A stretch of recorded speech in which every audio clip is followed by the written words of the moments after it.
This is Robert Goodman for Positive Strokes. Today we're going to be talking about step 7 and step 8. We humbly ask Him to remove our shortcomings. Character defects or shortcomings are those things that cause pain and misery all our lives. If they contribute to our health and happiness, we would not have come to such a state of desperation. Having decided that we want God to relieve us of our useless, destructive aspects of our personalities, we have arrived at step 7. We need help. I've done some stuff. I need forgiveness. Lord, I'm asking you to remove these defects of character, the things I did while I was abusing and using drugs, the things that caused me to go to prison, the things that caused me to get kicked out the service, the things I did when I was running with a particular group from another country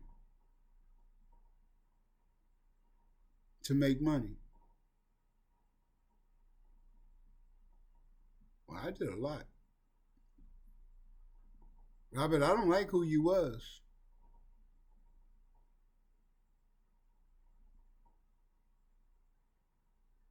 I can't relieve this pain that's carrying around with me. I need a power greater than myself to take this away from me. Lord, I'm approaching you. God, you are my higher power. I need your help to remove all these defects of character that I've done in my past.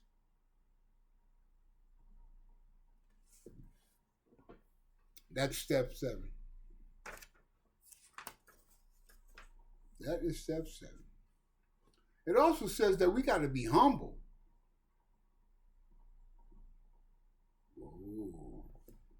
Oh, don't get a big head, Robert, that you done got clean and sober. You got some time up under your belt. You looking good, got your weight on. You making that money now. You waking up with money now. You waking up with cigarettes now. You don't have to look over your shoulder anymore, Robert. The blessings of being clean and sober.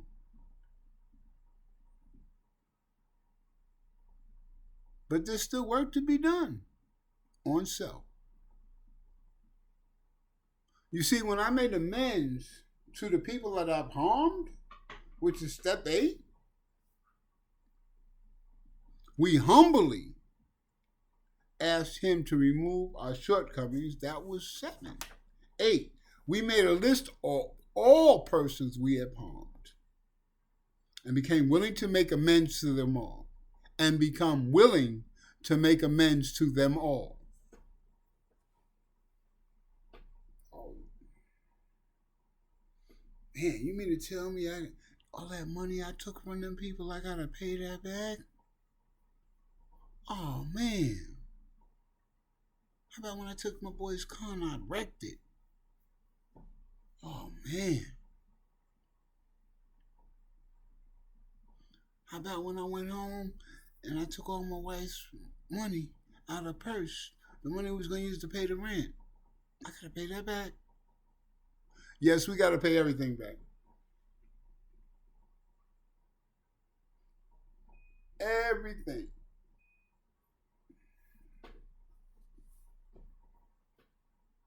We don't suggest you go to the dope man and pay him back, because that may cause you physical harm. It says, make amends to them all. Make amends. When such will not cause anybody no harm. Won't cause you no harm or the person you're making amends harm. That's when you do not make amends to a situation. If you're making amends will cause another person physical pain or yourself physical pain.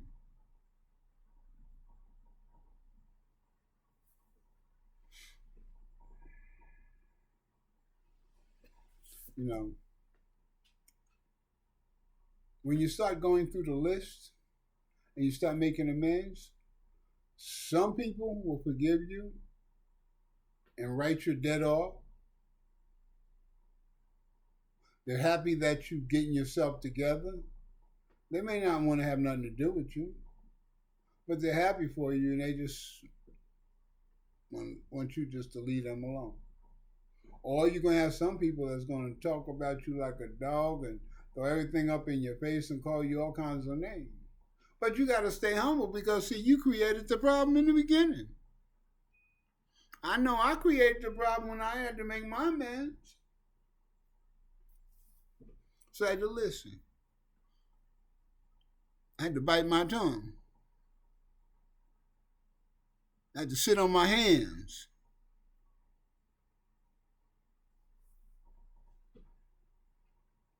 Some people forgave me. Some people I had to reimburse. Some families members love me. Some families wish I was the same way because they had their way by my addiction.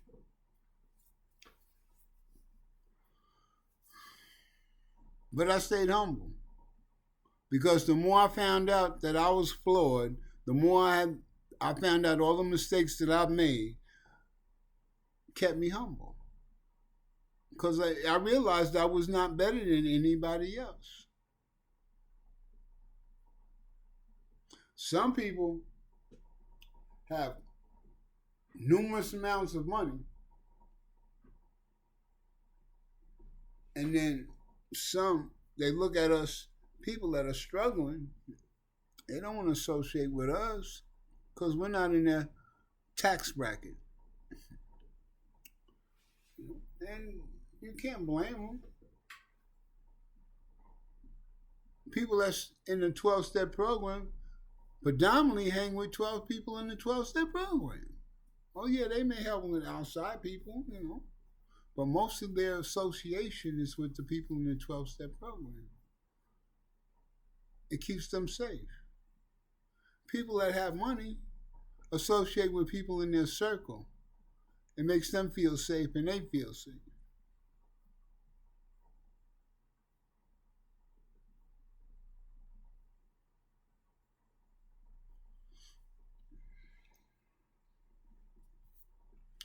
Life is in a session at all times. When I made my list, one person said to me that I owed him some money. I owed him $1,000. I had $1,000 in my pocket to give to him. I sure didn't want to give it to him because all I had was $1,200 in my bank account, and I took out $1,000 to pay this man, and it was the hardest thing to do. And when I went to pay him, he said, "I want your money." He said, "I want you to feel the way I felt when you did me the way you did me." And I said, "Okay," and he punched me. He rocked my head.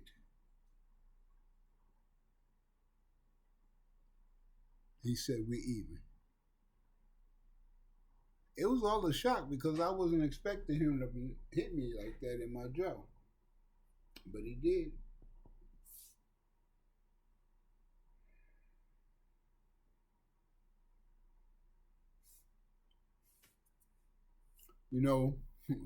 After that, we began to associate with each other until he wasn't finished and he went back out and he never made it back in.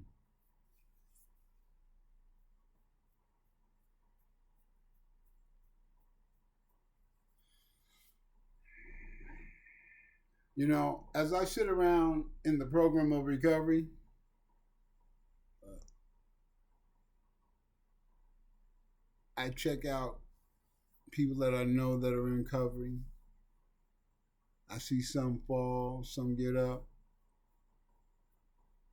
But you know, they told me if you're going to stay clean and sober, there's two things that you need to do. Buy two suits, one for weddings and one for funerals. But you're going to go to a lot of funerals. You go to more funerals than weddings.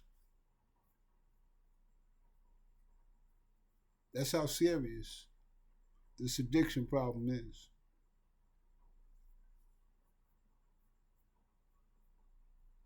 Outsiders think they understand, but you need to go get some information. You need to understand what addiction does and how powerful addiction is. It's no joke. It destroys lives and put people in graves.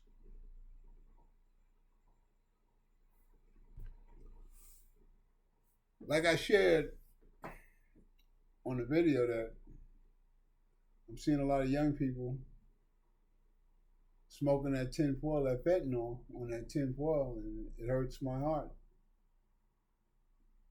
It hurts my heart. And you know, the interesting thing is today I see on the news that there's a 30% hike in young people being homeless.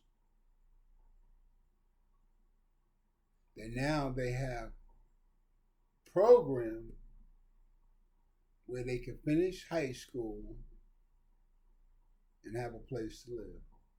They have a program out here in Arizona.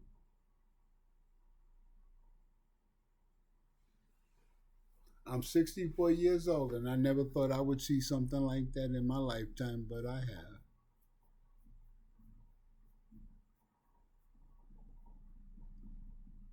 You know, the saddest thing when I think about young people and going down that road, down that rabbit hole, being young, I can't even picture them being in that addiction for 40 or 50 years. That's some hell. I wouldn't want that on my worstest enemy to suffer for 40 or 50 years in addiction.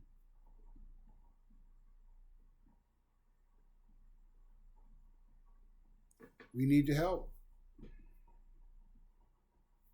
We need to stop closing a blind eye to what's going on around us.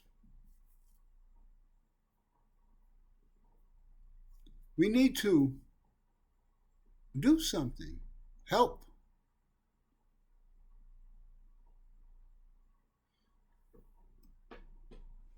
You can buy 2 cases of water for less than $20, or 64 bottles of water for less than $20.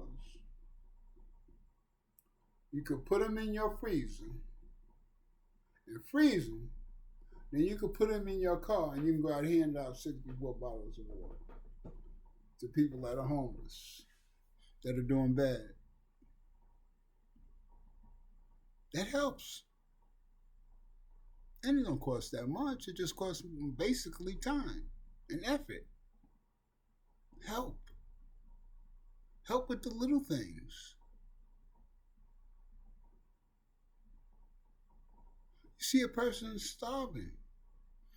Go to McDonald's, get some Egg McMuffins, a couple of dollars. Get a person something to eat.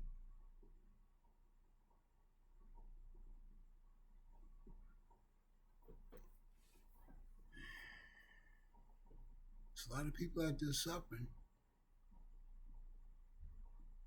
And some of them are not suffering because they abuse drugs. It's because of the pandemic. It's because of the loosening of plays. being homeless. Some may have issues up here, but they need help. They need help. If you're being blessed and living life on life's terms, then bless somebody else to just have a moment of relief. A bottle of cold water is a moment of relief. A sandwich stops a person from being hungry. This is Robert Goodman for Positive Strokes. I'm glad that you got an opportunity to listen to Step 7 and Step 8.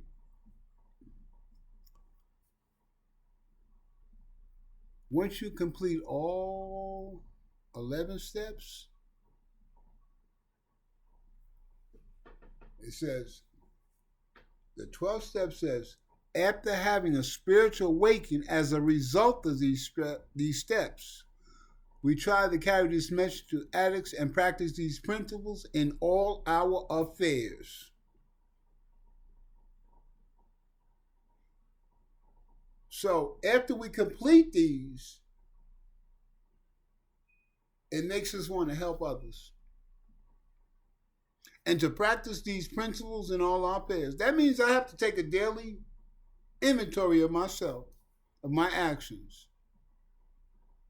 And if I was wrong, I got to go make amends.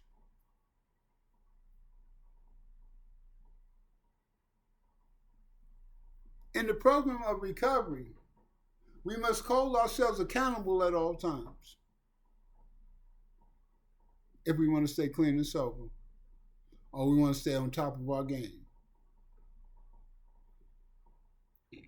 When we're starting out doing these things, it feels Greek. It don't feel right. But after I was doing it on a regular basis, it's without thinking.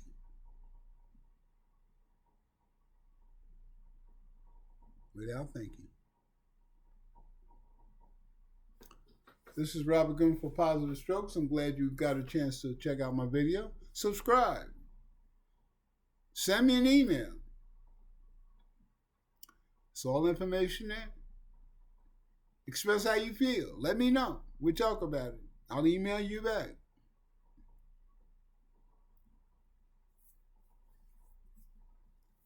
I just want to give you information to make you look at things in a positive manner that will help you be a better person for yourself. Here's the interesting thing. I tell you to look at them. I look at my own videos. I pay attention to what I say, that I share with the public. I go over it myself and look at it and apply it to myself. You have a great day.